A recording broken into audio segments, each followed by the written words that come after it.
माँ बनना एक अद्भुत एहसास है।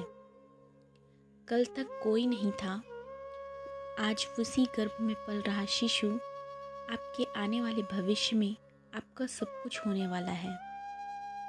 प्रेगनेंसी नारी के जीवन का एक बहुत ही महत्वपूर्ण हिस्सा है। नारी का गर्भकाल ही उसके जन्मगत शिशु के सुख और दुख दोनों का निर्धारण करता है। जीवन के शुरुआती दौर में हमारा शरीर स्वस्थ, मन में उत्साह, भरपूर शक्ति एवं साहस होता है। इसलिए हम आने वाले सारे संघर्षों से आसानी से लड़ लेते हैं। लेकिन बुढ़ापे में हमारा शरीर साथ छोड़ने लगता है और इस समय हमें ज़रूरत होती है हमारे बच्चों की। मैंने हमेशा ऐसे लोगों के चेहरे को चमकते देखा है, उन्हें आत्मीय सुकून से हंसते हुए देखा है, जिनके बच्चे अपने माता पिता की परवाह करते हैं, उनकी बातें मानते हैं, जिनके बच्चे अपने माता पिता की शारीरिक एवं मानसिक दोनों अवस्थाओं को समझते हैं, बुरे व्यसनों से दूर रहते हैं।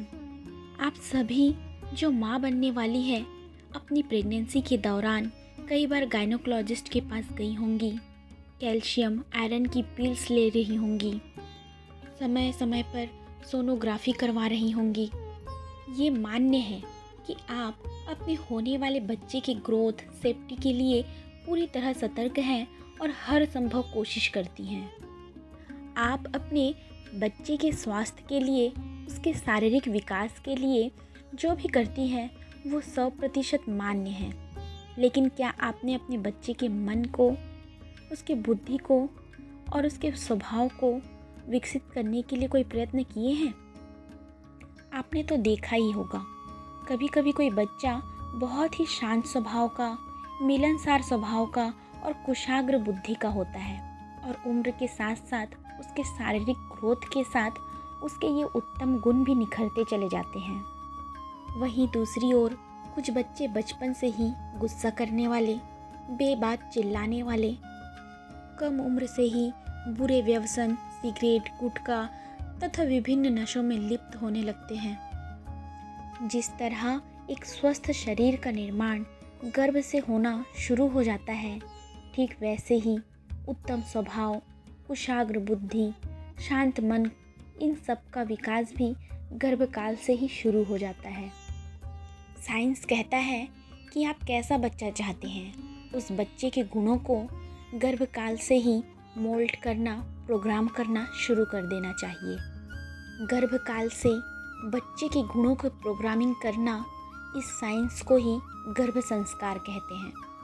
हमारे वेद पुराण, पौराणिक कथाओं में भी इसके कई उदाहरण हैं। क्या कोई भूल सकता है अभिमन्यु की गाथाओं को? बड़े बड़े योद्धा जिस चक्रव्यूह को भेद ना सके, उसे गर्भकाल में ही सीख लिया था अभिमन्यु ने। सभी माता पिता चाहते हैं कि उनकी संतान श्रेष्ठ गुणों को लेकर जन्मे।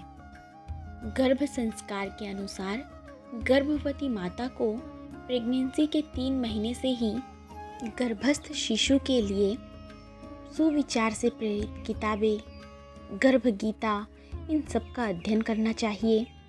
गर्भ में पल रहा शिशु अवचेतन मन से अपनी माँ के अच्छे और बुरे दोनों विचारों को ग्रहण करता है। गर्भवती माँ की सोच, भावनाएं, व्यवहार, वातावरण, इन सब का गर्भस्थ शिशु पर संपूर्ण प्रभाव पड़ता है। जब हम अपने स्वर्णिम इतिहास की ओर देखते हैं तो हमें ये ज्ञात होता है कि गर्भ संस्कार के 3 अलग अलग चरण हैं। पहला गर्भाधान, दूसरा पुंसवन, तीसरा सीमंतोन्नयन। गर्भाधान संस्कार गर्भधारण के पूर्व किया जाता है। इस संस्कार में भावी माता पिता ये सुनिश्चित करते हैं कि वो शारीरिक दृष्टि से स्वस्थ, मानसिक दृष्टि से परिपक्व एवं आर्थिक दृष्टि से संपन्न है। अगर आपको गर्भ संस्कार से जुड़े तीनों संस्कारों के बारे में अधिक जानना है तो आप कमेंट कर सकते हैं। मेरा ये वीडियो आपको अच्छा लगे तो मेरे चैनल को लाइक शेयर एंड सब्सक्राइब कीजिए। धन्यवाद।